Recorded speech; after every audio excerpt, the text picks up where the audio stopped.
Okay, Snoot Game, Part 9. Here we go. 1 month later. It's prom night, baby. Time for the mega happy ending. My old man was kind enough to send over his old tuxedo from his time at high school. It took a bit of sewing, but I got it looking pretty good. Judging by the wine stains on the sleeves, Dad's made a lot of important announcement in this tuxedo. Gives it a bit of history, I guess. Oh yeah, Naomi's outfit. Jesus Lord, what were they thinking with this character model? When I arrive at Fang's place with a cheap corsage, I see the pomegranate parasite waiting outside the front door. I think in this ending you get to tell her right off, which is very satisfying. Great. And dear God, how can she move in that dress? The top half looks like it's been shrink wrapped to her body, and I'm 100% certain there's nothing beneath the bottom half. Oh, I already knocked Anon. Nas will be out in a moment to invite us in. I'm sure Fang will be getting ready too. I'd heard the two of you are going to prom together. Ladies and gentlemen, the next Sherlock Holmes. No, I just happen to be here in a suit to go golfing. I ignore her, focusing instead on not stabbing my palm even more on this flower's thorns. Why didn't they draw a flower? Fuck it, free is free. And nothing more free than a 5-finger discount from the neighbor's yard. You and Fang just make the cutest couple. Did you two sign up for prom king and queen? Nah, she said something about the fascist, sexist monarchy system. God, look at how big her hands are. Are we 100% certain that she's not packing? I don't know. Well, Nasser and I have entered, and we are going to be prom royalty. Oh, I cannot wait to wear the beautiful tiara. I picked it out and everything, and the crown for Nasser. I've already tuned her out. Nasser opens the door. Hell yeah, look at this pimp. Well, that isn't the fanciest jacket I've seen in a while. So when he wants to actually dress up, he does. I love his popped collar. It's certainly better than the background of Avatar he always wears. Sorry to keep you waiting, Naomi. This thing is a nightmare to get over my wings. Oh, Anon, come on in. Didn't know you were already here. Look at that bro smile. Yeah. And I'm, of course, reciprocating with my winning smile here. He waves for the two of us to enter, pecking Naomi on the cheek when she passes. It's my peck sound. Oh, I thought that was her hand in his pocket for a second. Fang's mother speaks up from the kitchen. Oh, is that Anon? Here we go. She's lovely. Shut up, she's great. Is there... Yeah, there's a floral print on her dress. The small pterodactyl comes out, a bowl she's struggling to stir in her arms.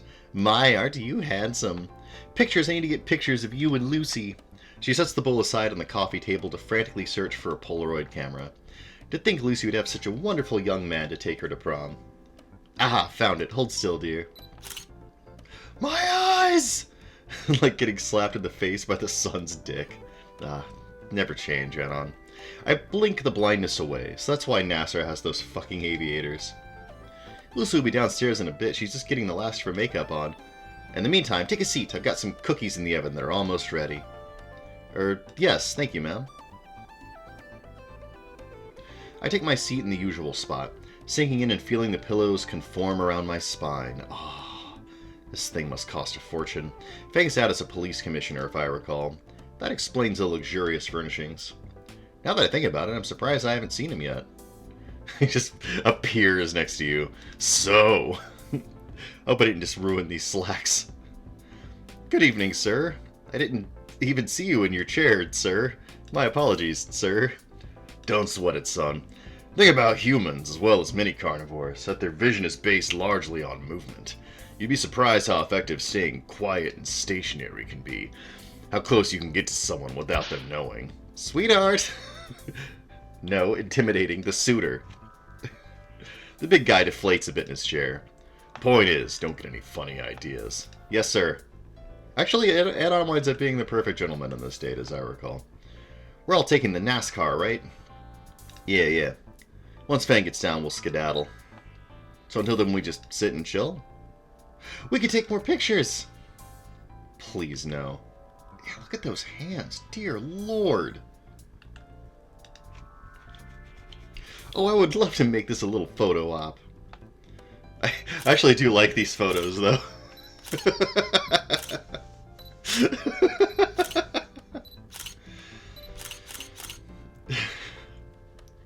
That's great.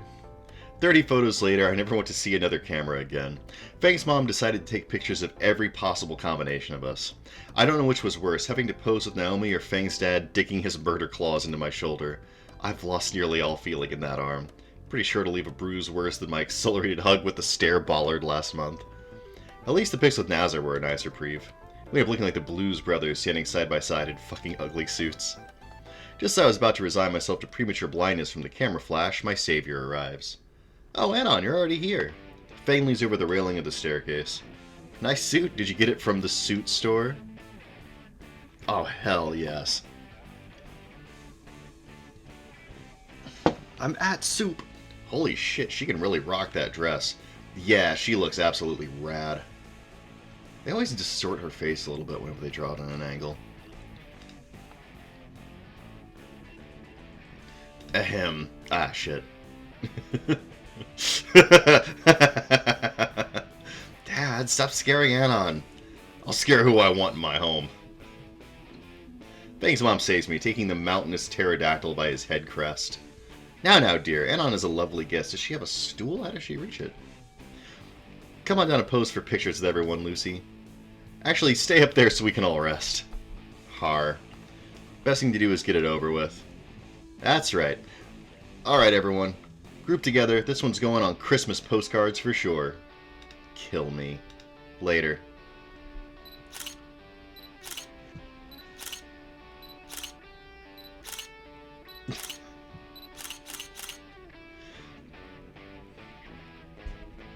The onslaught of flashes continues as the four of us are directed to stand and pose together in every possible combination. After a millennia, Fang's mother is satisfied, or her camera ran out of storage. It's blurry. It's wonderful. Nasser and Fang both crash onto the couch, rubbing their photo-bleached eyes. Even Naomi is holding her eyes closed. The whole thing left me parched. I hate to bother, but do you guys have any water? The fridge dispenses water. Cups are in the cabinet closest to the right. Thanks. Oh yeah, this is it. Right here. While pouring my glass of water, the fridge is behind you, dude. He went to the sink. This is what I would have done. This is very, I don't have this kind of fridge behavior. While pouring my glass of water, Naomi walks in after me. The sparkles. Oh, you need a cup too? I'll grab you one. No, thank you. Actually, Anon, can I speak with you for a moment? Oh, boy. Go ahead.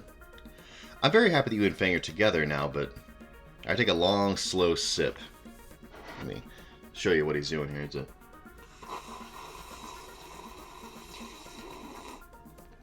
one of those bad boys. But what? Oh, angry Naomi. But I mean, just look at her. The school year's almost over and she's barely changed from being that weird punk goth type. Sip. Ah, refreshing. It's gonna... That's good water. Good agua. So, I mean, I thought you would try to make her presentable, you know? I love me some water. It's so good. No excuse to just drink this. Oh, yeah. Could you elaborate? But it's like you weren't even trying to fix her. Damn, now I need a refill. Could you stop that? I'm being serious here. No, keep going. I'm listening. A quick top up and I'm good to go. Well, I figured you would help her become more ladylike. I understand. How does that make you feel? Well, to be honest, I'd rather Fang not be a problem to me at all.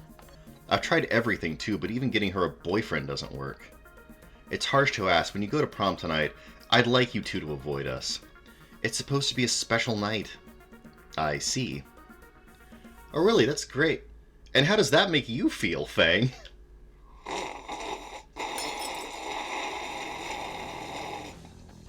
This frame is the payoff for all of the Naomi manipulation earlier in the script. Well, since you've asked Anon, I'd be glad to share. Because now that we have a genuine connection based on self-respect and respecting one another, absolutely undefeatable team. Oh, Fang, I didn't see you there. You'd be surprised how effective staying quiet and stationary can be. Chip off the old block, Fang. How close you can get to someone without them knowing you're even there. I see. Very impressive. Why do you look so surprised? Is it me being invisible exactly what you wanted? Well, no, I was only planning... Oh, right, your plan. I've known for months now you're up to something retarded, but not what. But I totally get this. It's exactly something only you would come up with. Down to the whole thing crashing and burning. I mean, really, how could you mess this up? Literally, all you had to do was get some poor schmuck and get him to do everything for you. Hey, you can't even get one person to do what you want. Pretty sad, right, Anon?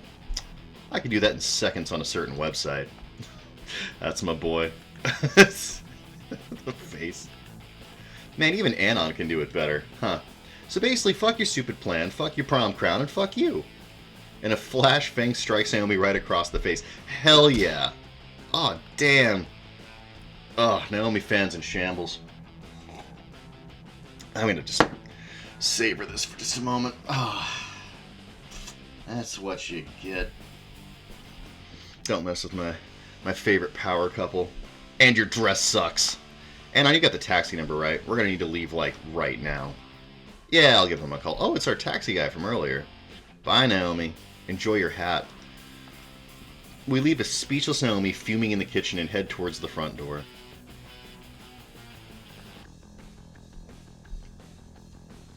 And are promptly intercepted by Fang's mother still holding her camera. I guess she found another card for it. Do Polaroids have cards? I thought the whole point of a Polaroid was it made pictures right there. You two look so darling together. We need more photos. I think we're going to be late if we take any more pictures. Yes, Mom, we need to leave early so I can get everything all set up. And to avoid being anywhere near Naomi. To my surprise, she seemingly relents to Fang this time. Oh, fine. You'll be happy you have them when your own children are going to prom. Look of terror. An image flashes in my mind of me and Fang as parents. A bit early to think of something like that, and the blush on Fang's face tells me she's thinking the same thing. Mom! Make sure to have fun at prom, you two. I glance over and Fang's dad catches me dead in the eyes. Oh, Jesus. Home by midnight. I manage to nod as Fang grabs my hand and leads me out the door with her guitar in the other. Let's get the fuck out of here. The amount of dinosaurs that want to distract and or kill me right now, I swear to Lord. And this is the good ending. Let me call a taxi. I dialed the number for the taxi service. City taxi service. Yes, can you come to the bus stop Got it. Click. Did he hang up on you? I don't know, maybe. The taxi skids around the corner, barreling towards the bus stop. In the last 10 feet, it slows to a graceful stop in front of us. The window rolls down, and it's the same Velociraptor driver from before. Of course it is. Yep, still got it. How did you get here so fast? I was in the neighborhood. She was probably menacing Dr. Venture. The driver turns his head and looks over at us. Hey, it's my favorite couple again. How's the leg, Skinny? The driver chuckles at his own remark. I briefly consider calling a different cab, but decide to give him the benefit of the doubt. It's fine now, thanks for asking. This guy must stake out wherever we go. Aren't there any other taxi drivers in this town? There are not. In 2 games, he's the only one you meet. I open the door for Fang and we climb in the back, fitting her guitar behind the driver's seat. So, where'd you two lovebirds headed dressed all snazzy like that? Volcano High, it's prom night. The driver gives a whistle in response. Prom, huh? Sounds like one romantic night. With that, he speeds off away, leaving Fang's house a shrinking spot in the rearview mirror. The drive back to school is rather calm, despite the driver going at least 30 miles over the speed limit the whole time. Man after my own heart. In the rearview mirror, the driver makes eye contact with me. The bottom of his eye curls, and I know exactly what he's thinking. His hand darts to the radio knob. Don't the way I dance with you?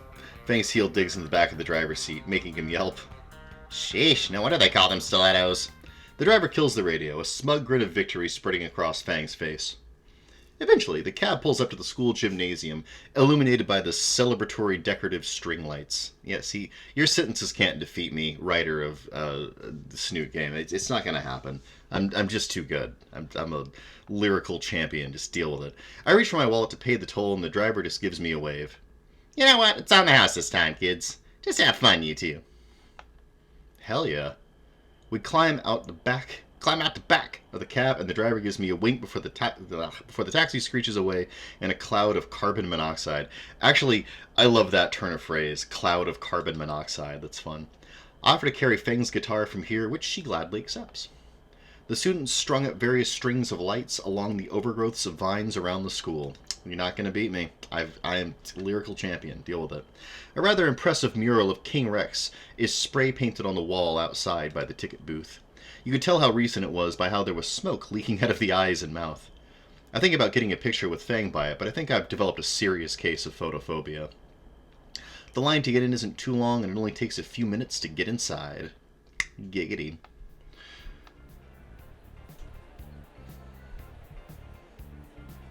Pretty funky. Inside is about as well decorated as outside.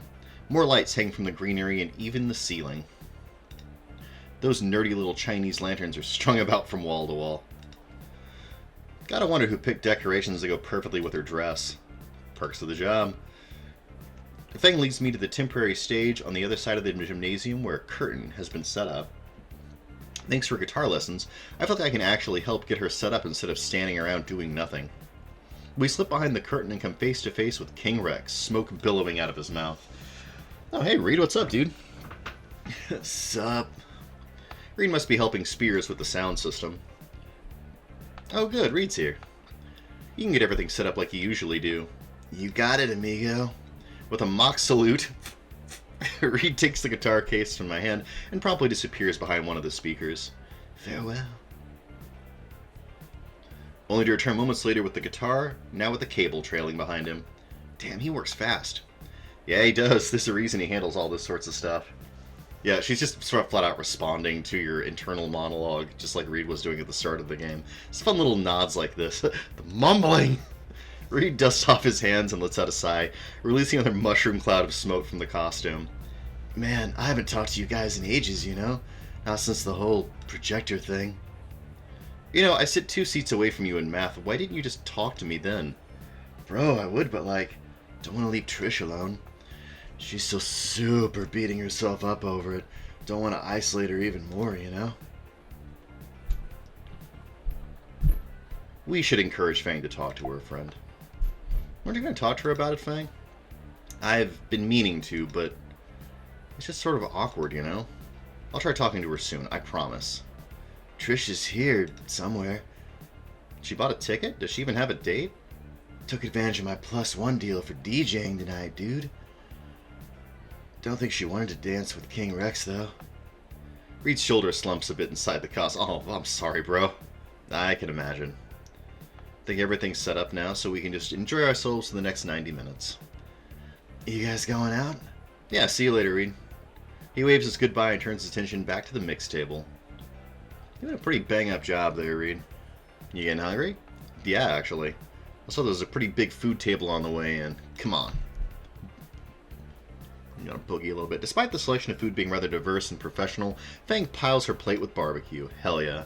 I myself end up with a bit of this and that, bites of sushi, various meats, a few of those tiny party sandwiches, and a few things I don't recognize but look tasty enough. Ah, feeding teenagers. Spears told me Rosa helped cook most of this. How? This has got to be at least a month's worth of food. I don't know. She just did. Is she here now? Probably in the kitchen working her tail off making more.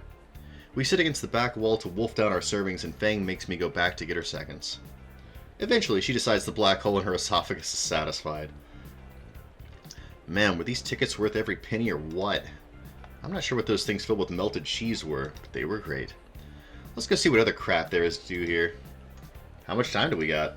Spears told me to head back once the slow dances start. Probably another hour or so. You know what? Speaking of dances, we go hit up the floor while they're still playing the good stuff.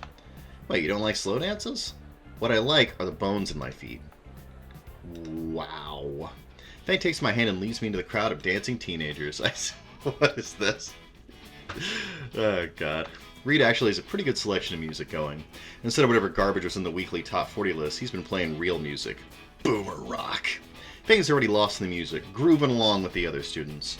Now would be a good time to mention I can't dance in any capacity, not just slow dancing. I can't just stand here like a spurg. I need to think of something fast. Stop being a dweeb, Anon. When in doubt, improvise.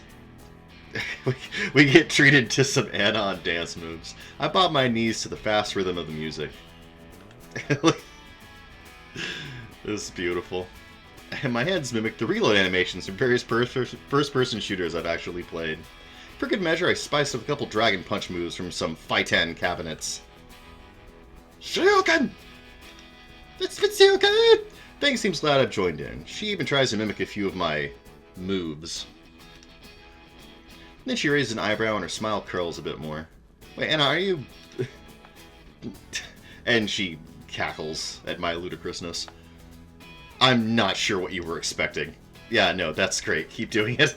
Holy shit, you're weird. At least I'm not flossing like some of the fans here. I was flossing. Waits to the crowd and grabs Fang's shoulders from behind. Yeah, what the... Reed, why aren't you on stage? Autoplay, don't worry about it. Something's come up, we're gonna need you a bit early. Fang hesitates. Damn it, sorry, Anon. I don't mean to leave you like this. Things happen. Go ahead and fix whatever Reed tripped over. How did you... Never mind. Come on, there's no time. Whoosh. Good luck, Fang. Fang gives me a brief hug before following Reed out of the crowd, leaving me alone amongst the sea of sweaty teenagers. Aww. See, they even animated the little hug. That's great. I should go get more of those cheese things from earlier. It's nice to eat like an actual human for once. On my way over to the catering table, something catches the corner of my eye. That's a really cool outfit. Wait, she's got the same thing that Fang is wearing? This is a version of Fang's outfit. Oh, gosh. They got a little tiara and everything. Sitting alone at a table in the back is Trish, blankly staring at her phone and not touching the plate of food in front of her. Does she got stuff on her? Look, she does. I really don't pay any mind to her. My focus solely on getting to the buffet table. She's still super beating herself up over it. Don't want to isolate her even more, you know? God damn it, Reed. I really don't feel like playing therapist again, especially at prom. But if she's salting up on what happened, then the least I can do is talk to her, right? After getting another plate of tiny, greasy delights, I begin to approach Trish. Worst case scenario, I get gored on her horn, and it's not as threatening as staircases. Is this seat taken? Trish looks up from her phone and her face flies through a myriad of emotions. Yes, quite a few. At first confused, then fucking pissed, then aroused, then back to fucking pissed, all in the space of an attosecond. Hey, looking good in that dress. You too. Okay, Operation Confused Trick is off to a good start. I hold out the second plate of morsels to her. I snagged these for Fang, but she had some last-minute stage issues to deal with. Oh, thanks? I sit down next to her and tuck into my meal. Aren't you supposed to be with Fang? Why are you here? She's got something to deal with and I'm hungry. No, I mean here. To eat? For emphasis, I show her my half-finished plate. Oh my fuck, no, as in right here. Oh. These animations are really good. Like, they really did a really good job putting the stress on her. Because it's prom? Before her hands can reach for my throat, I finish. And you're looking lonely. Ah, there we go. Oh. Trish locks up completely. Looking closer, I can see just how dry her eyes are. Man, she must have been crying a lot. I wasn't! God damn it, mouth. Alright, I was just thinking. And like, how do I say this? Trish is focused completely on me now. Okay, brain, help me out here. I saw you sat here, no date, no friends, no nothing. Ah, bad choice. Trish's face sunk at each word. I was thinking about how lonely you were, which is something I know quite well. Being alone and all. So, since I'm by myself now and you were looking lonely, I'd figured we could be lonely together. Make sense? Trish lets out a sigh. Why are you doing this? After everything I did, you should hate me for it. Oh, I do. Yeah, I mean, I still get called names and stuff. And Scylla keeps trying to get me to watch shit with her. The Vietnam flashback eyes. But fuck it, I won't have to see those fuckers ever again in a few weeks. That shit's gonna be in the past. But I've been meaning to, but it'd crush Fang if she never talks with her best friend again. Trish's eyes widen. So, peace? I hold out the second plate of food to her again. Trish takes the proffered plate, her dry eyes start to water, and a fragile smile grows on her face. Peace. Fragile smile. Cool, also speaking of, that food's probably cold now, too. It's a bad joke, but it works in getting a simple laugh out of the Triceratops girl. I got tripped by the Triceratops. Damn triggers. I make quick work of the rest of my pot stickers, noting how Trish is ravenously devouring them. I guess she was looking a little thin. This month must have been hell for her. We sit in silence till the music changes to something much slower. Definitely not my kind of music. I purr and see Trish staring longingly at the couples dancing. Guess no one's bothered to ask her. Reed has. Then why not dance with him? I am not dancing with King Rex. Poor Reed. How about with me? Do you even know how to dance? I can improvise? We have noticed this. Let me rephrase that. Do you even know how to slow dance? There's a difference? Trish sighs in frustration. The things I put up with. Alright, I'll teach you. Wait, what? I want to dance, and so help me, Raptor Jesus, I'm getting a dance. Trish grabs me by the elbow and pulls me to the dance floor. This winds up being very useful, too. When Trish finds a spot she's satisfied with, away from most of the other couples and open, she turns back to me. Oh, look at the end of it, the whole thing. Ah! Look at that happy smile. See, making peace is always the right decision. Oh, and the hands, look at that. There's so much to admire here. It's just, whoever did this art is really good at capturing, like, the energy of the moment. Left hand on my hip now. Oh, wow, she is short as hell. I need to actually reach so my hand plants itself on her hip. Okay, next. Trish's left hand takes my right, and her right hand is placed on my left bicep since she doesn't want to stand on her toes. Or mine. Now, just step to your left. My left foot moves left, and bring your right foot next to it. Okay, that's one step. And that's it. Wow, dancing is simple. Slowly I find myself getting into the rhythm of the dance. Occasionally Trish would give instructions for a new step or move. One song and dance grew into 3 or 4. I lost track. But as we ease into the next song, I realize that Trish is starting to smile at last. Oh, that's sweet. Girl. Trish's face goes bright red. What was that? I think I was hungrier than I thought. Want to head back to the food table? Yeah, sorry. For what? Come on. I lead Trish out of the crowd back in the general direction of the buffet. Thanks for teaching me to dance. I'm coming for you if I hear Fang's got a broken toe. Noted. You go ahead. I'll wait at the bench we were at before. I gesture towards the tables of food.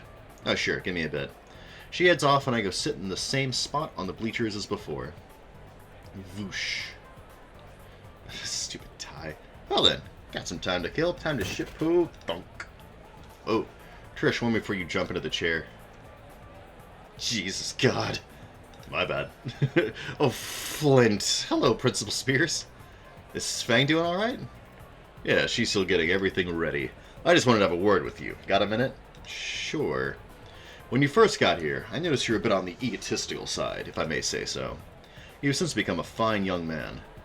You were in a muddy situation and were able to get this much out of it. I can tell you're going places, son. I see, thanks. Principal Spears leans over and places one of his gargantuan hands on my shoulder. I'm real proud of you. He pats my shoulder out of its socket and gets out. I won't keep you any longer. I have my own business to attend to in a moment. Giving Naomi and Nasser their crowns? It's a bit obvious, but I won't ruin their moment. Alright, be seeing you. Later, Principal Spears.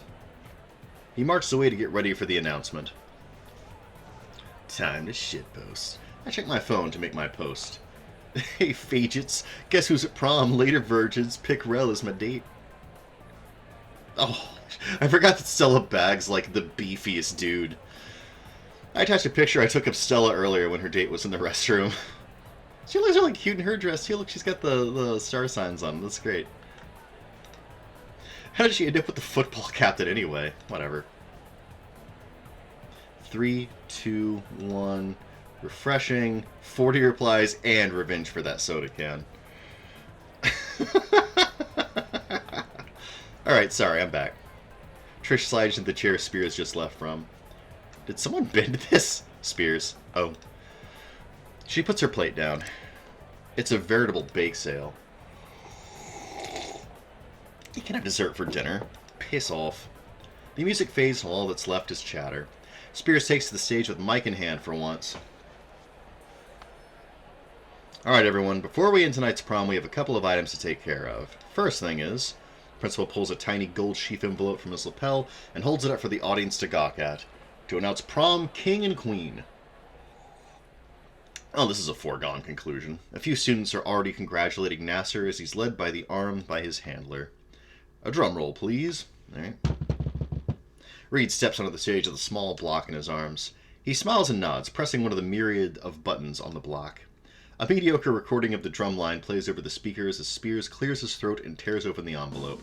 And your winners for the 1 mil 2020 class are Nasser and Naomi. He tosses the paper over his shoulder and yanks out the crowns from a pocket inside his jacket. Look at the stars. Yeah, Nasser deserves this moment if nothing else. Spears backs out of the spotlight, giving a polite applause to the pair as they rush on stage to accept. Oh, look at his little smile. The rest of the class is in a celebratory uproar. Spears offers the crowns to Naomi, who puts the large one on Nasser's crest to droop off, and then dons the tiara. The whole moment is picturesque, just like Naomi wanted. Thank you all so much, Volcano High. This is such an honor to receive. I don't really have a speech prepared, but in just one short year, we... Alright, let's stay on schedule. I promise your parents you'd be out of here by 10. That's what you get. To close off this wonderful night, I've asked the student to play one final song for us. Now, I know she's played before with mixed results, but please give her a second chance. To finish up, please welcome Fang!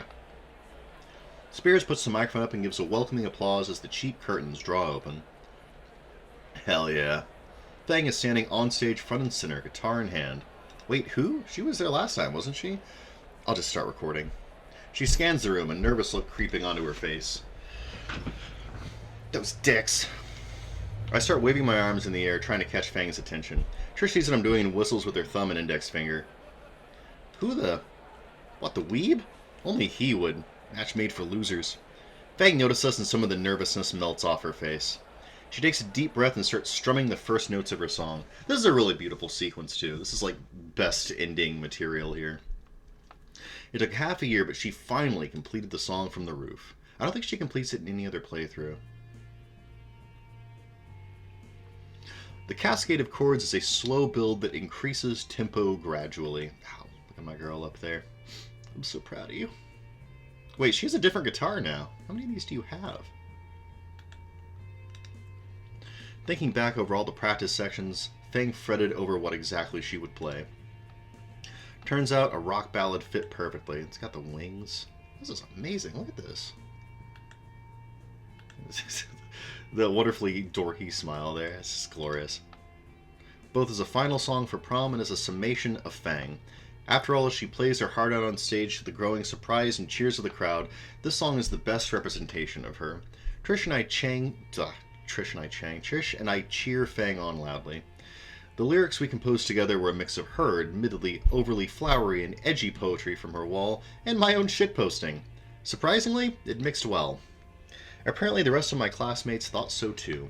I spun around to get a better look at all the cheering students and immediately fixed my eyes on Naomi. And she looks pissed. Nas looks like she's enjoying the show, however. Not wanting to let the moment go to waste, I get my phone out and zoom in as stealthily as I can. I snap a picture of the seething prom queen before she stomps off, probably complaining how her perfect night was ruined. Shame that someone other than her gets the spotlight for once. Satisfied that Fang will enjoy seeing the picture, I begin pushing and squeezing my way towards the front of the crowd. As soon as Fang's eyes lock with mine, I catch a look of unreserved glee on her face. The same look she had during the concert at Moe's, or when we even found Moe's in the first place. She is finally in her element and loving every second of it. Fang's voice is beginning to grow hoarse as she nears the end of her song.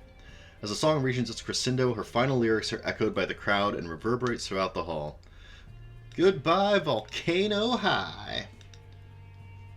Her voice shakes as the words trail off, delivering a meteoric finale to her show. So the actual Goodbye, Volcano High, as I recall, ends in a meteor impact. So this is our meteoric impact. Note that it's driven by the characters and not the random circumstance. It's just such a better game. The guitar echoes for several seconds before applause begins to fill the air, cheers that I didn't initiate this time. I begin to join in but take notice of Fang's utterly stiff posture. Eyes wide, wings pressed against her back, legs locked like a statue. She looks like she's about to faint from shock. I realize I have an opportunity here and stone the fuck up. God damn it, I'm going to take it. I push my way through the crowd and jump on the stage, taking the nearly catatonic Fang into my arms. Standing in an embrace on stage, my mind barely registers the crowd of students in front of us. Fang gasps and snaps back to reality. I can see the embarrassed mirth playing across her beautiful eyes. Hell yeah. Oh man, this is rad. I gotta save this. This is beautiful. We're gonna... Just in case I ever need to pick me up. It's gorgeous. No thought at all, I press my lips against hers. Let's all just enjoy this moment for an extra beat. Look at her grabbing his dome. That's gorgeous. Yeah. Oh, look at Nass. He is just completely thrilled. And Naomi Suri is really great, too. Oh, Thank you, yes. I answered all the questions correctly. Did they even add blush to her snoot? That's beautiful. Behind me, I can hear the audience's cheers grow louder. I can hear Rosa and Stella's wolf whistles inside the crowd. I can even make out Nasser, Trish, and Reed's own supportive calls. It's a picture-perfect moment. Wait, missing one thing. I extend one arm out towards Naomi, who I know is suffering from rectal Ragnarok by now, and raise one finger in particular at her. There, picture perfect. Oh my god, it's beautiful. The cool night air feels absolutely amazing after we spent so long in the sweatbox of a gym. When I brought up calling the taxi to take us home, Fang insisted on walking instead, and I couldn't turn her down after she gave me the look. Feels fucking nice now. Her wings flutter and surprise me when droplets of sweat are sent flying from them. Yeah, nice and breezy. My arm finds its way around her waist, and Fang takes the hint and starts walking closer with me. In companionable silence, we find ourselves drifting nowhere near Fang's home. The quiet streets of the town are lit well enough, yet provide a more interesting mystique to it. It's as we pass by the park we had visited so many months ago that my phone buzzes in my pocket. And Fang's hit. The startled noise from Fang's mouth was part eardrum shattering and part fucking hilarious. Shut up. Her hip collides with mine, forcing my still buzzing phone roughly against my leg. Sorry, one sec. A check of it shows I'm getting dangerously close to my midnight curfew. Also, Rita's been texting me several pictures in rapid succession. All of them depict King Rex dancing with every girl I know except Fang. Even Naomi with a face fueled by pure seethium. And Stella with a blurred gray elbow barely in frame. Reed man, yo, I got my dances! Also, swing by the hospital sometime, bring my backpack. He really does it to himself. Right, the curfew. Before I can pocket my phone, Fang stops my hand. Anon. There's something I wanted to do before we get home. Where are you hiding your smokes? That doesn't look like it has any pockets. Not that. Trish and Spear stole my slow dance. Oh. Oh! Out here, though? Why not? No one else is here. I look around and see that she's telling me the truth. Well, okay. Before I can ask her music request, Fang yanks my phone out of my hand and is already looking for one online. The music is tinny and tiny, coming out of my phone's ratty speaker. Okay, just like I saw with you and Trish. Wait, do you not know how to slow dance? I can improvise. I chuckle as my hand finds its place on her hip and takes her other. Aw, hell yeah. Look at those beautiful kids. It's just so sweet. Alright, I think she said like this. I try to explain Trish's instruction to Fang as we slowly move to the barely audible rhythm. Ah, look at these tunes. I love it.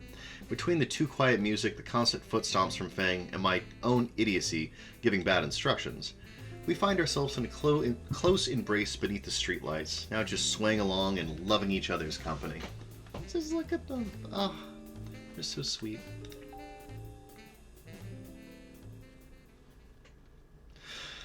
Oh. 2 weeks later.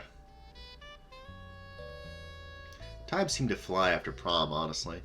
Probably the stress of finals, and graduation rehearsals, and graduation itself. I nearly gouged at my eardrums having to sit through Naomi's speech. Of course, the bubblegum blockhead was the valedictorian. Her speech, as rehearsed it was, still sounded like we were at a funeral. Even now I think she's still seething from prom night. Or maybe it's the photo of her face that's currently circulating a certain Albanian car trading chat room. Infinitely better than any reaction I could have made.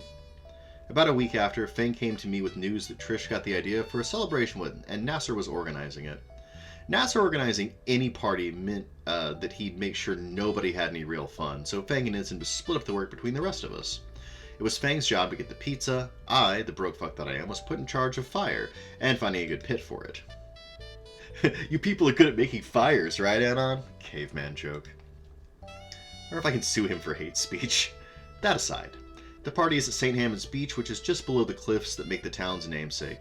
The sun is already set when we get there, the starry sky illuminating the whole place in a pale blue.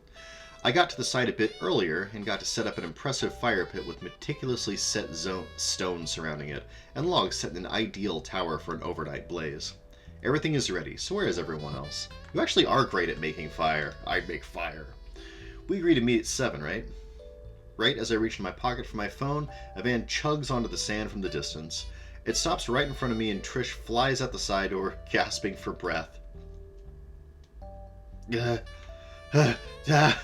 Like you just got choked out by spears. She just points back to the van. The driver's door open, letting out a gust of smoke from within. Reed emerges from the cloud as if nothing's wrong. Reed, your car. Oh yeah, you like it? It's an electric.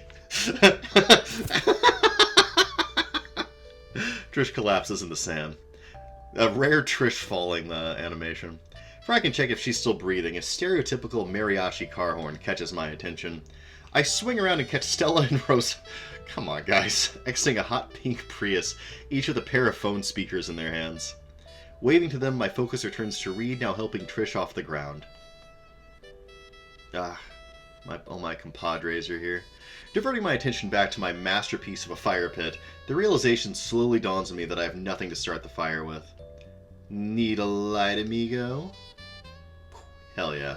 Before I can respond, he reaches into his pocket and fishes out a lighter, which is promptly tossed my way. Lighter acquired. Catching out of the air, I only briefly catch the words "fuck communism" engraved on its side when I hear yet another car approaching. Hell yeah. I want that lighter, dude. All my homies hate communists. Recognizing it by sound alone, I see the NASCAR glide to a halt next to Rosa's car. That name might still be dumb as hell, but I gotta admit, it's growing on me. Fang emerges from the back seat and waves at me. She hunches into the car to get out the pizza boxes and starts striding towards us. Sorry, I'm in a great mood. I love this ending. Come on, babe, please. You know she didn't do it on purpose. Nomi erupts from the car in a frothing rage, her shirt noticeably stained in orange red. Ha! Wish I did. Oh, man. Oh, yeah, the box on top is a bit messed up. Long story. How on earth did you throw a pizza on me from the back seat and get it back in the box? Nasser, bro, you were driving the whole time, right? Yeah, why? Just a feeling. This stuff has been happening ever since that picture of me was posted online. Relax, babe, it's the start of summer. Here, take my jacket. Nasser starts sliding the jacket off his back and... What is this non-Euclidean bullshit I see before me? Why is there a second jacket below the first? Reed taps my back and pulls my eyes away from the spatial anomaly. Hurry up and start the fire, man. I got the booze already. Hell yeah. Once the bonfire was set ablaze, Stella and Trish started setting up the speakers around in a radius. Are you sure these will be loud enough? They're only a few dollars at the supermarket. Oh yeah, they'll be louder than the car fair this time. Why would coffee be louder than a stereo? Anyway...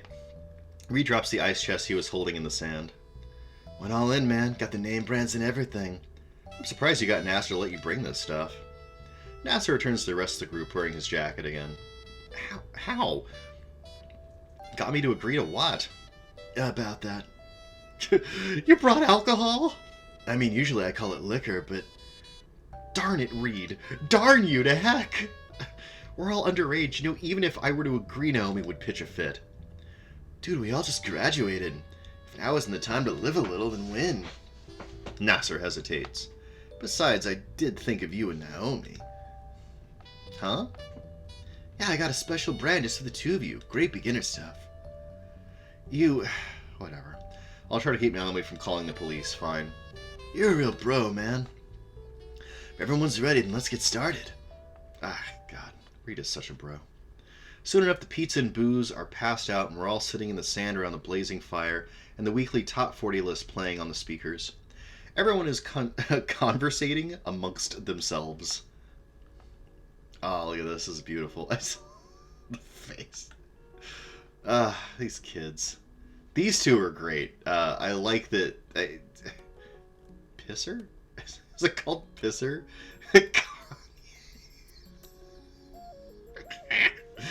Oh my god. Oh, look at these two. Totally in. Come on, you look great in it. No fucking way that's real. Benchmade? Have you been sneaking Reed's stash again? And another thing. Her song wasn't even that good, Hick. Why was it us who gets the short end of the stick? I mean, I liked it. You said it a dozen times already. You know, I'm something of a gardener myself. Oh, really? You should have joined the gardening club back at school. We had the loveliest little poppy bed. Poppies, you say? The coincidences keep piling up, don't they? Putting the moose on Stella. And the robots are powered by their blood! Super cool, right? Alright, Stella was talking to me. Forget why I was zoning out for a bit. Sure, yeah. Great, I'll get my copy and we can watch it at your place sometime. Oh, bring Fang too. She'd love this movie too. Did I just agree to something? Oh, look at Fang. What absolute doll. Oh, enough about Escaflowne. I want to show you something neat. This is a good recommendation, by the way. Escaflowne rules. Precure does not rule, but Escaflowne rules. She brings a small box from her front pocket. I got a new set of tarot cards. You want to be the first to use them? I don't see why not. Stella shifts to a crisscross position and fans out all the cards for me to pick from. I pull one out and turn it over. The Lovers? The illustration depicts a human and pterosaur in an embrace. I raise an eyebrow at Stella. What's that look for? Oh, come on. Oh, you know, the heart of the cards and all that. We all know. We're going to shut up about it, though. Go ahead and keep that one. I sigh and tuck the card into my jacket pocket. You did that on purpose, didn't you? Stella's not-so-innocent smile tells me all I need to know. I think it's cute. Rosa and Reed apparently finished their botanical conversation and were listening in on Stella's entire fortune. Oh, do me next, man. Maybe later, Reed. Reed deflates a bit and my attention returns to the inebriated couple behind him. Why did you even give Nasser to get them that wasted? Reed glances behind him before throwing his head back in laughter. Little party trick, bro. He grabs one of Nasser's empty cans and tosses it in my lap. This tiny little can. Holding it to the light, I barely make out the words non-alcoholic written in microscopic font. It's good times. See me in there. Totally sober, dude. It's my turn to laugh at the pair making fools of themselves when Fang suddenly gets up and starts walking towards the parked cars. Got something I want to do. Be right back. I give her a smile and turn back to Reed. We can still mess with them, man. Watch this. Hey, Nasser, what's your plan now that you're, like, out of school? The two virgin drunks turn their attention to us, Nasser clearly deep in thought. Oh, man, like, I'm gonna go and be a neurosturgeon. My bad boy's so smart. Gross. I lean towards Reed and lower my voice. Should we tell them? Nah, dude, Naomi's having fun for, like, the first time ever. So tomorrow, then? Definitely tomorrow, bro. Reed lets out a sigh and turns back towards me. So, like, for real, though, what are you gonna do now that school's over, man? Let's go to college. Well, Spears convinced me to send out a couple application letters for college. I'm thinking of doing something with music. Maybe becoming a sound engineer? Oh, nice, dude. You can be the band's sound technician when you're done. Yeah, something like that. What about you? Me? Flow with the go, dude. Like the dinos of old. Gotta get in sync with the universe first, you know? Right, what about... I'm gonna get my cosmetologist license and open my own horn salon. The miniature Triceratops burst out from the other side of the bonfire, catching me off guard. We'll do hair and horns and piercings and, oh, engravings too. Fang even said that I'd be your first customer. I've told you 1,000,000 times by now. Fang returns from wherever it is she went, now carrying an object in her hands. The flickering light of the bonfire is enough to illuminate the cover of the school yearbook she's holding. Without a word, she walks in front of us, conspicuously carrying the yearbook right towards... You're not going to burn your yearbook, are you? That thing was like $80. Again, we're doing a reference to Goodbye Volcano High, where they just chuck it right in the fire. because the people who wrote that game have no concept of how money works in the real world. Californians. What? No, how drunk are you, you dork? This many. I held up 3 fingers, though why is it suddenly 9? Gonna need some more beer to fix that. Got it, and I was thinking we could all, I don't know, sign it? I saw a lot of others doing that. Oh. I always thought it was a silly tradition. I think back to all the yearbooks I have back home, how they're all blank inside the cover. Totally just a silly tradition. Why else would you even have one of these things? Your mom, aside from my mom. Me first, me first! Trisha's already fumbling through her hoodie pocket for some writing implement. Yes, I would love to, Fang. Oh, I know exactly what to write. First let me do a palm reading. Heh, I'll sign it too. Woo! The yearbook makes its way around the fire, each of us leaving some meaningful message on its inside covers. I'm the last to receive the book, and I look at what each of our friends wrote.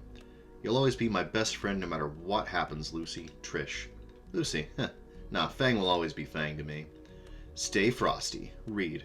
Wow, he even drew King Rex complete with fire breathing. Even the most wilted flower flourishes under God's light, Rosa. I think reading that one counts for my next few church visits. Amen, Raptor Jesus. The future is something that you build by yourself, Stella. So close to kneecapping her with this book. Fucking Sailor Moon.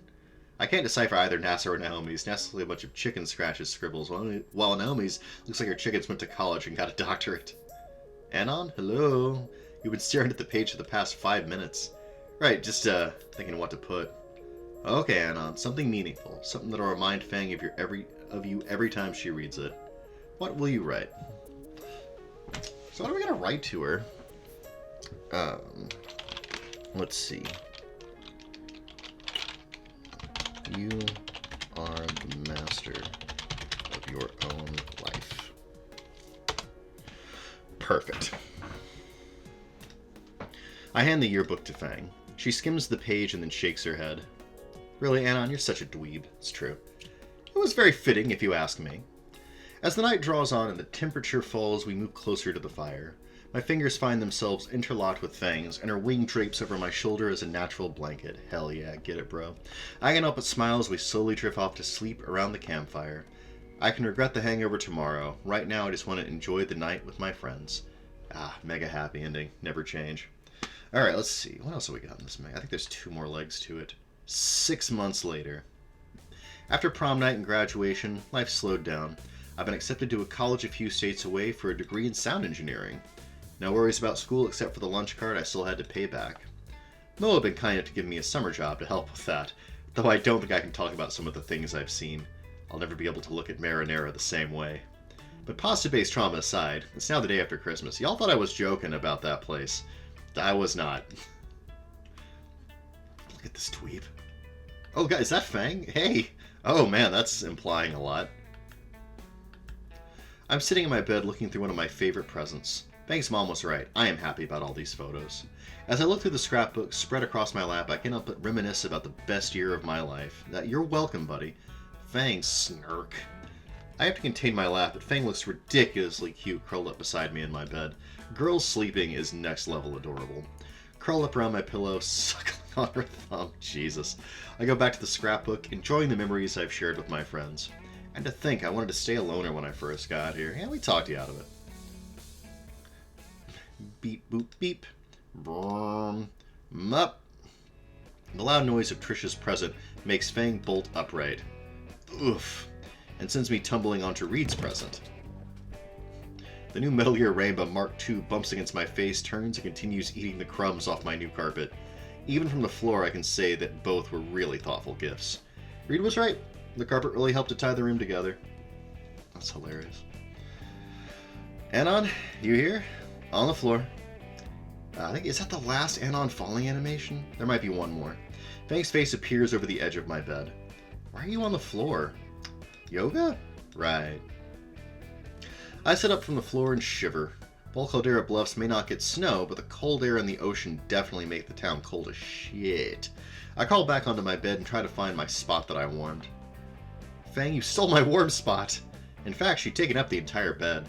Her wings are spread wide and all my blanket has been piled over her. Mine. Come on, you gotta let your boyfriend freeze? Yes.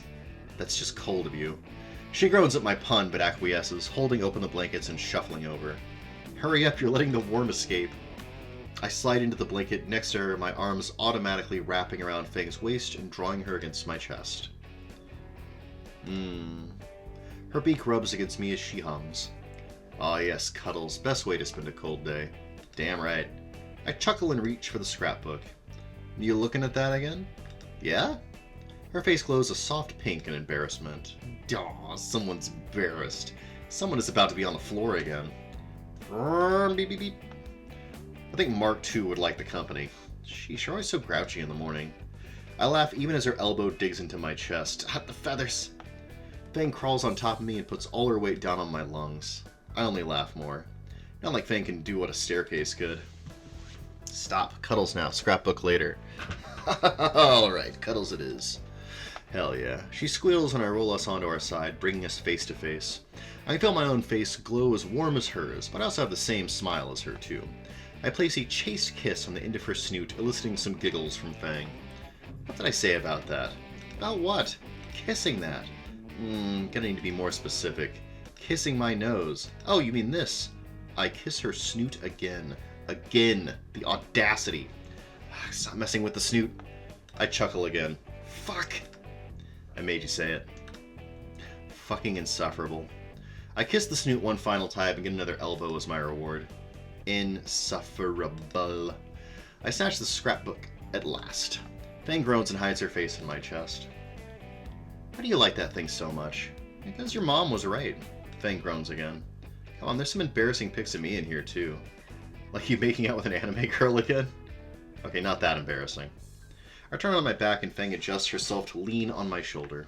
The rest of our morning is spent cuddled in my bed, going through the scrapbook together. When lunchtime rolls around, I have to face reality and make something to eat. Especially since no restaurant in the city will deliver to this neighborhood. Alas, I must leave the warmth of the bed to make lunch. This is gonna suck. Where'd the thing? I'd rather just carry the blanket around. Mine.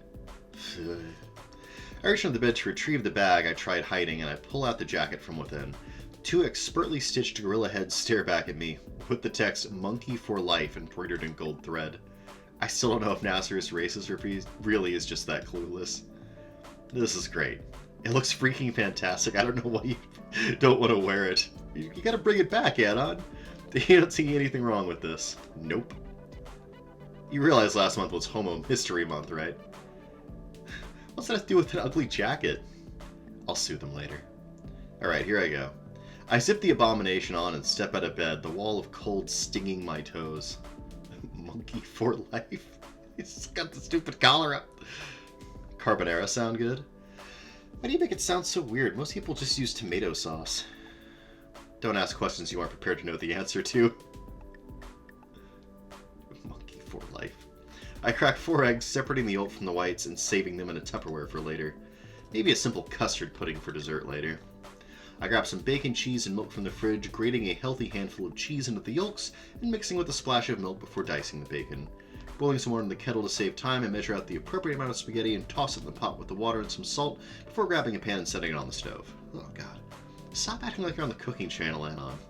I start frying the bacon and render out the fat before adding in some pre-chopped garlic, sauteing until it's fragrant. So just in case you wanted an entire recipe for carbonara with your Snoot game, there it is. When the bacon turns crispy just in time for the spaghetti to finish cooking, I remove the pan from the heat while throwing in some of the pasta water to bring down the temperature. The final step was to add the yolks, cheese, and milk to the bacon and garlic with some more pasta water, and toss it with the spaghetti until it all came together as a creamy, salty, and delicious lunch. All in less than 10 minutes. It's all ready. Alright, Ramba, nap time. Move to the rug so we can eat. Fang grumbles and starts shifting in the bed, so I turn my attention to making the plates. Oh my god. Fang in only button-up mode. I think this is part of the reward, is the ridiculous outfits. I grab a few sodas from the fridge and place everything on the new rug for an indoor picnic setup. Fang's moved from being wrapped up on the bed to being wrapped up on the rug, laying on her stomach. Her feet wagging back and forth in a pair of plush green dino slippers. Better hurry, this weather will get cold in minutes. Then again, the computer's right there. I could always try running the Snoot coin miner. Sounds like it'll only work once. True. We both start eating the pasta.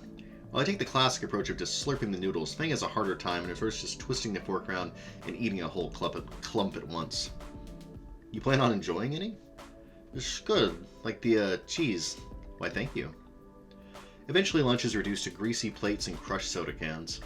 Fang moves her trash aside and rests in her arms. Oh, I just remembered. I have something else for you. Another Christmas present? You'll see. I take my phone from my pocket and lay it face up on the carpet. Your phone? Hold on. From under my bed, Rainbow Mark I hums to life and instinctively makes a beeline for the phone. It struggles a bit due to the small package strapped around it like it's a pack mule. Fang has to raise her arm after it bumps into her to let it pass.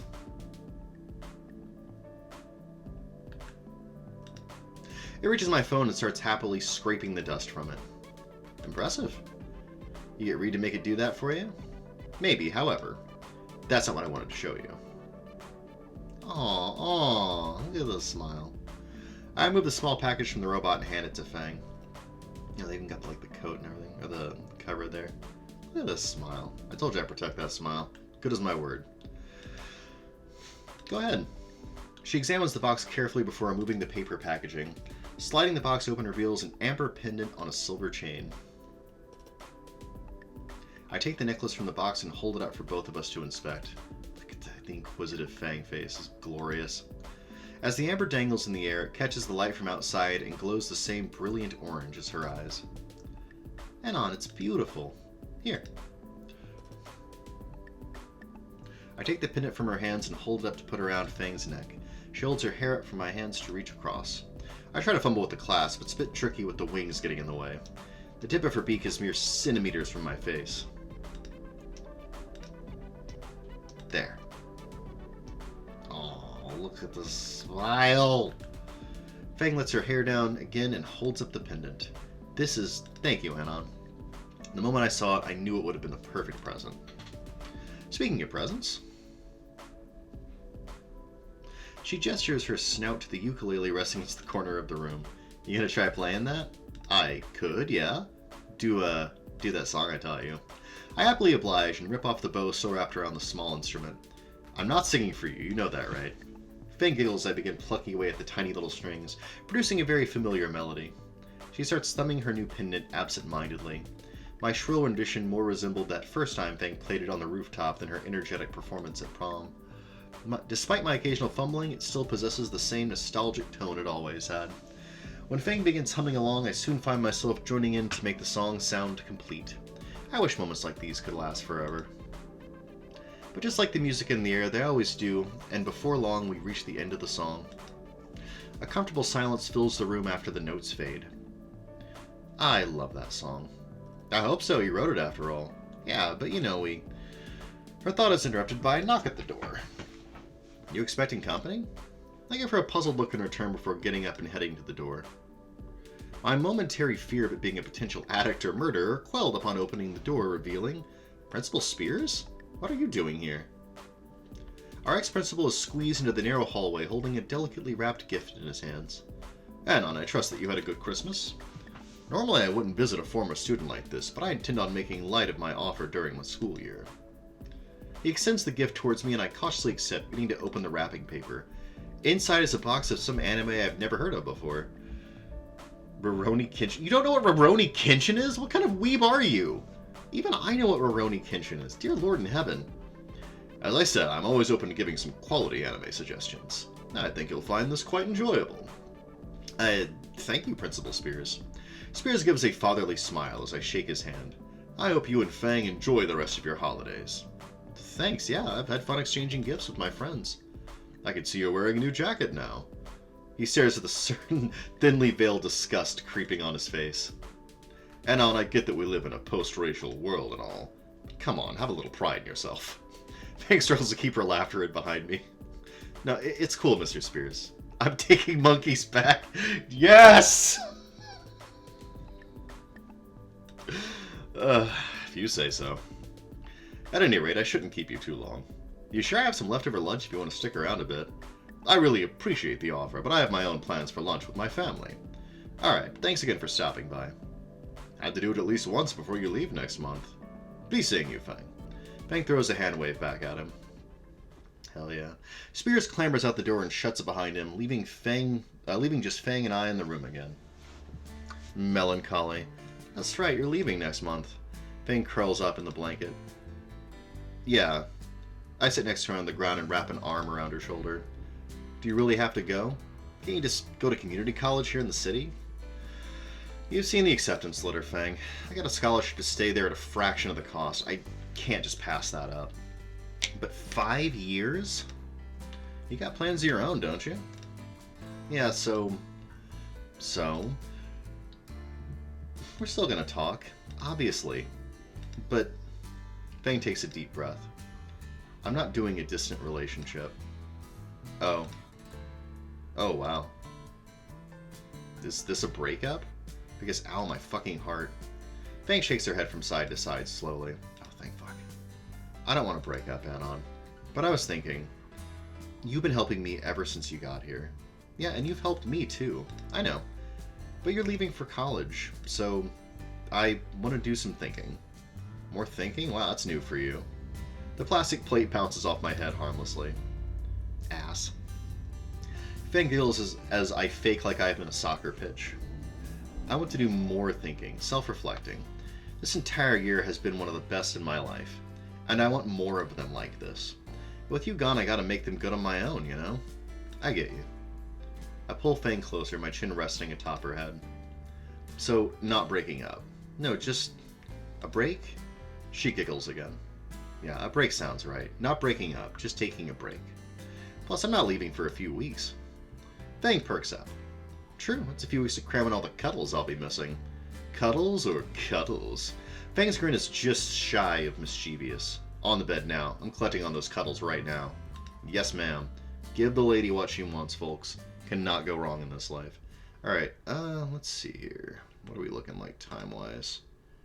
We're right about an hour. There's only denouement from here on, and I would power through generally. But I kind of gotta pee. I don't want to rush it. So, you know what? No. Let's do it. Let's nut up a little bit. If Anon can nut up, I can nut up a little bit. So we're going through the denouement here, and we'll call this the very final episode. 5 years later. Denouement. July 17th. Year 201,225 BC. Volcaldera Bluffs. Weather conditions, hot as tits. The evening sun is boiling hot, and I'm reminded of one of the myriad of reasons why I first loathed living here. The sweat dripping in my eyes makes it difficult to see anything 5 feet in front of me. Like a runt of a tree planted in the sidewalk that I swerve to avoid. The air is hot and humid, and I can feel my body grow heavier as I get closer. I can't determine if it's from the sweat soaking my clothes or the welling trepidation inside me. It's been 5 years since I've seen anyone here. I've kept in touch with all of them. But to see them again in person? It's the sounds that reach me first. The chatter of people milling about. Bro, it's been too long. It was only 5 years, giggle. I can make out the buildings now. I use the sleeve of my shirt to wipe the sweat from my eyes and brow. Look at the name written on the arch over the entrance. Volcano High. Still the perfect setting for a horror game. Or maybe a shitty wad. The attempt at humoring myself just made me feel more anxious. A check on my phone says I'm 30 minutes early. Wonderful.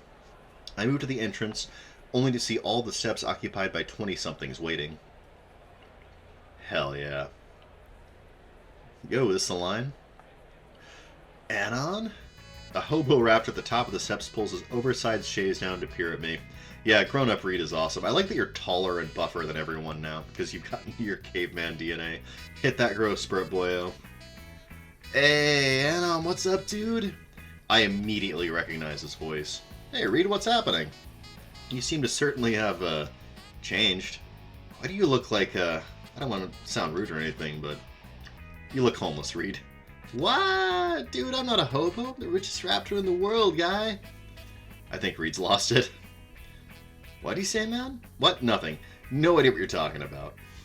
So how did you get to become the richest raptor in the world? You wouldn't believe it, man. See, it all started with... Reed proceeds to run his mouth off about a bunch of gibberish. I cannot understand anything he's saying. This has got to be a cryptocurrency thing. I think I heard pharmaceutical business at one point. And then I was brought here by the birds, dude. So what are you up to, man? Look like you haven't changed a day. It's not as exciting as your story, honestly. Just went off to college, got my bachelor's, now I'm just a sound engineer. Sounds pretty sweet, dude. We stand there for a moment in the blazing heat. Dude, it's fucking hot out here. You want to get inside? They got drinks and shit. Definitely. I need some air conditioning. We quickly moved along to the gymnasium.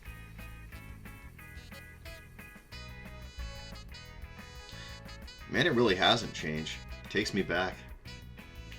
Yeah, it takes me back too, man. Hold on, have you signed in yet? Oh, did the wrong voice there. Let me try that again. Hold on, have you signed in yet? That's good, we got it now. Yes, cut that first clip, editor that I don't have. No, I didn't know I had to. Read gestures to the sign-in table. So jazzy. The clerk is crouched behind the table sorting through a box. I go over to write in my John Hancock and the person behind the counter stands up. My nose is assaulted by the pheromones of perfumes that probably cost more than a year's salary. Holy crap, it's Naomi! Wow, you got very soccer momish. Oh, Anon, you made it! Yeah, I did. Life been treating you well? Oh yes, just last year I moved in with my dear Kanye-saurus. Ooh, that's what happened. The fuck is this world anymore? Real shame about his last presidential run. Oh, he got over it. There's always 2028. Presidential Yeezys shall rise again, he says. What in the fuck? That reminds me, have you seen Nasser's college posts? He got top marks on his last exam. No, I lost touch with him about 3 years ago. Oh, sorry. How about work then? I haven't been working, mostly staying back at home and looking after the kids. Sounds like you got a pretty good deal going on. I turn around to see a short line forming behind me. Sorry to keep you so long. I'll get out of here. Thanks for catching up, Anon. When I'm done here, we can chat more. That is not going to happen. I go to rejoin Reed and we enter the gymnasium together. Oh.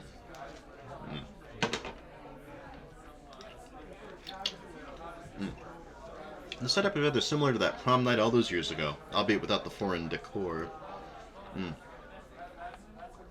Young men and women mingle with small drinks and party foods across the floor. Man, those look good. Come over, I'll get you a drink, on me. I follow him over to the minibar. Trish is sitting in one of the seats, huddled over an empty glass. Oh, hell yeah, Rosa, my girl. Rosa is pouring drinks for the few other drunkards when she spots us approach. Look at that dress, that looks awesome. What is that, a flower? This should be a flower. Oh, Anon, it's great to see you after all this time. Please sit and talk a while. Trish, glad we found you here. Hell yeah. Yeah, she grows up a lot too. Like, she's got her own business, just makes good on her word. Very professional. Great. She looks up from her sulking, and her face lights up at the side of us. It does. Wow, her lips are growing a lot too. Anon, it's been years. Trish, Rosa, glad we found you here. Come on, man, we've been texting this whole time. Reed flashes 2 fingers at the barkeeper, who sets out a few glasses. Yeah, good to see you too. Why are you looking so gloomy over there? She's been telling me about how it is the end of her world. It's nothing that serious, just workplace trauma. What, your employees raising into beef with the concept of horn piercings again? You know, this time it's with the engraving tools. They're telling me people would rather go to the dentist than all the drills we use. And mostly with my designs for hollowed out horns. Rosa instinctively rubs her own horn. Hollow? Of course, I even got in contact with a sculptor and figured out how to make them whistle in the wind. Reed leans in to whisper in my ear. One of the designs sounds like Road Warrior. I shudder at the image.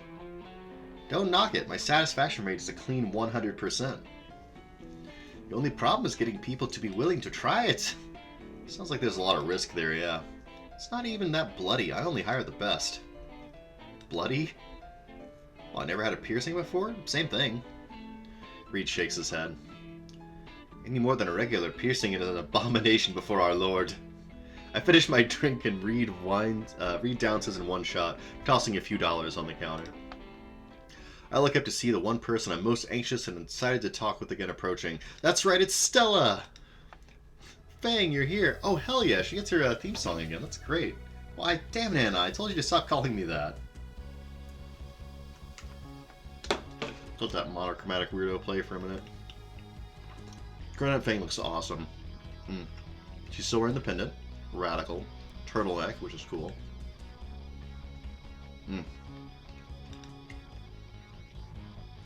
Isn't that the name Lucy used back in senior year?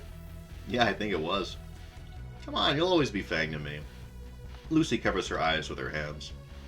You haven't changed a bit, I swear. Notice that her name is Fang here. It actually does change to Lucy in the next to best playthrough.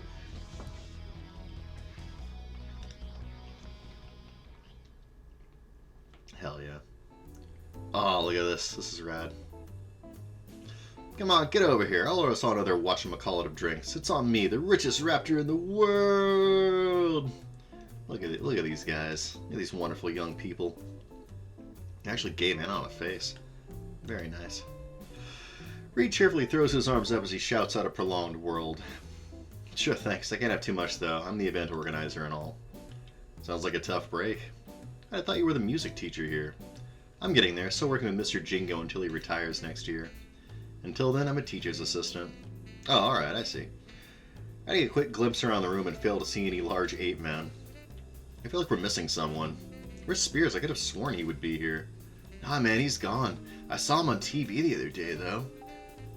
He was giving a speech or something? Sort of. He does commercials for a car dealership now. He's built a reputation for his gimmick of wrecking a car every ad he does. I see. Oh god, I thought that was a joke about slamming people into cars. The hours reconnecting with my old friends pass surprisingly quickly, and the time eventually comes for everyone to go home. Lucy excuses herself from the group to go give the closing speech.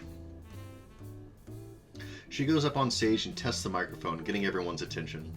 Alright everyone, it's been a wonderful night. You don't have to go home, but you can't stay here. Please start finding your designated drivers or calling up the taxi driver. We'll be locking the doors at 3. She puts the mic back on its stand and jumps off stage. Reed pats my shoulder. You got a ride home, man? I can walk, but thanks. Lucy returns to the minibar when Rosa is waiting with the last of the alcohol. There it is. Alright, great seeing you guys. I'll bounce. We should all meet again for lunch sometime. Yeah, absolutely. It's been forever since I've been in town. Would love to get a tour of what's new. Got it, man. See ya. Vanish. Bye, Reed. Actually, I should get going, too. I don't want to get stuck in traffic. You've had the most to drink out of all of us. You gonna be alright? She raises a smug eyebrow and starts walking to the exit. See you guys. Vanish. Come visit me too, Anna and Stella and I would love to have you. Ah, those two are definitely a couple. More people trickle out of the room until it's just Lucy and I. Naomi gives a thumbs up to Lucy through the door to signal that everyone else has left. Thanks, Naomi. Couldn't have organized this without you. Oh, don't worry about it. It was nice getting out like a class representative again. Leave it on good terms with Naomi, even. The plastic persimmon waves lets the doors swing closed with an echoing clang. They do clang. So, just the two of us. Damn you, Anon.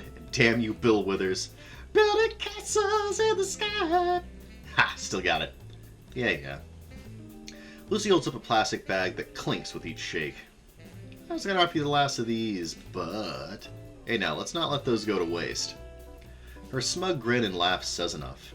Rooftop? Rooftop, now. She leads the way through the darkened school hallways and stairwell. I can picture all the old posters from my time here along the walls. Oh hey, they finally replaced the door. Is that hole still there? Oh, did they? I think they might have actually patched it. The door is booted open and the night air has finally cooled down to something breathable now. I turn to the ladder on the side of the stair enclosure and climb up. Lucy hands me the bag and makes her own ascent. From our new vantage point, we can see all of the town lit up. And with the stars above and no moon, I would say the view is picturesque. Well, you gonna hog the drinks? I take out a pair of bottles, using one to pop the cap off the other. Show off. They're twist-offs, you know. To prove her point, she takes the capped one and simply twists its top off. Ow, my ego. Anyways. A toast! To adulthood. To stable employment. We tap our bottles together and chug the sweet ambrosia down. Ah, I needed this. Well, I'm already handing her a second bottle, knowing she'll finish the first with her next chug. I guess you've been busy. Dealing with teens is a fucking nightmare. There's this one brat, Kinney. This little shit has broken 2 trumpets already. Can't be that bad. Well, you see, it happened during band camp. Lucy's rant went on for what felt like an hour. Though judging by the pile of beer bottles, I couldn't have been more than 20 minutes. At the fucking dance of all places. What? Sounds like us, honestly. Bullshit. For real, you were just as bad. Lucy's elbow finds its familiar spot in my side. Uh-uh. Yeah-huh, Fang. She groans and hides her face in her knees. Why the fuck was I so edgy? Trish. Okay. So maybe we were that bad. That's life for you. She sighs and relaxes, her legs stretched forward, and she leans back on her arms. Yeah, that's life. I mimic her pose and find myself staring at the small dots spreading across the night sky. Teacher at your alma mater. Wasn't really expecting that, you know? And you as a sound engineer? Pff, I figured you'd be making a sex bot or something. The self-cleaning subroutine never worked right. We chuckle together. Hey, Lucy. I keep my eyes on the stars even when Lucy turns to look at me. I can feel heat creep across my face. I got a contract with a studio here. I'm thinking, since I'll be here for a good while, how about we get some dinner sometime? You know, together. I look at Lucy at last. Her face is turned back to the sky, but there's a dusting of pink across her cheeks. I totally would, Anon. But I've got work like you wouldn't believe. Oh well, if it's too much. However, something covers my hand. A quick glimpse down, and I see it's Lucy's atop mine. I've got time in the morning. So how about breakfast? I smile. Is that a date, then? I don't know, is it? Lucy turns back to me and smiles. It is, then. You're such a dweeb. I know. Oh, look at these two. I didn't stop Lucy from shuffling closer until our legs were pressed together. Look at these sweethearts. Oh, the music is good, too.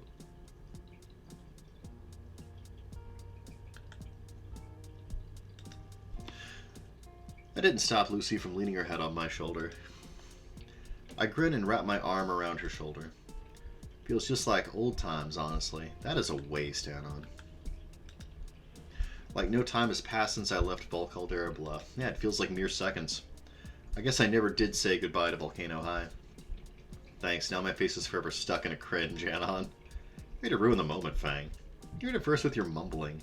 Fix it then. You ruined it, you fix it. Fine, I will. Kiss her, you fool.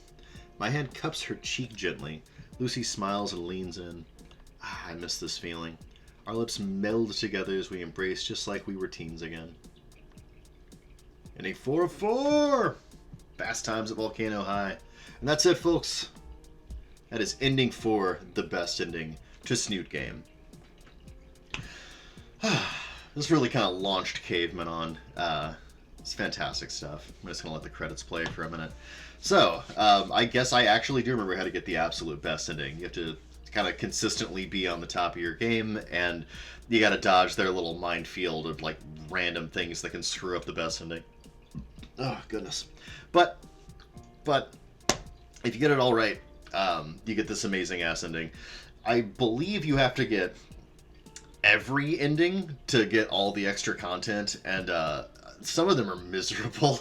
I don't really want to stream those because they put me in a bad mood. So I will get those on my own time, and then maybe we'll do a denouement to this whole little Let's Play where I'm showing all the different endings. Or alternatively, you could just play this game yourself. This thing is free. You can just grab a copy for absolutely nothing and play it and have a good time. It is an extremely sweet game, as you notice. The characters are a lot of fun. It's just got great music. Like, what more could you want from a visual novel? Really fantastic stuff. Also, if you liked this one, you can actually give Caveman on money. I Want to Hug That Gator is their follow-up to this game, and it's even better if you can imagine it. It's not like a shitpost. Yep, Snoot Games started development on June 19th, 2020. This is them dancing on the grave of Goodbye Volcano High. That's good times. But yeah, that's Snoot Game, folks. Oh, look at this. That's gorgeous. Little end title screen there. Perfect. We'll leave on that. Farewell and good night, everyone. And I hope you enjoyed Snoot Game. Bye-bye. Until next time.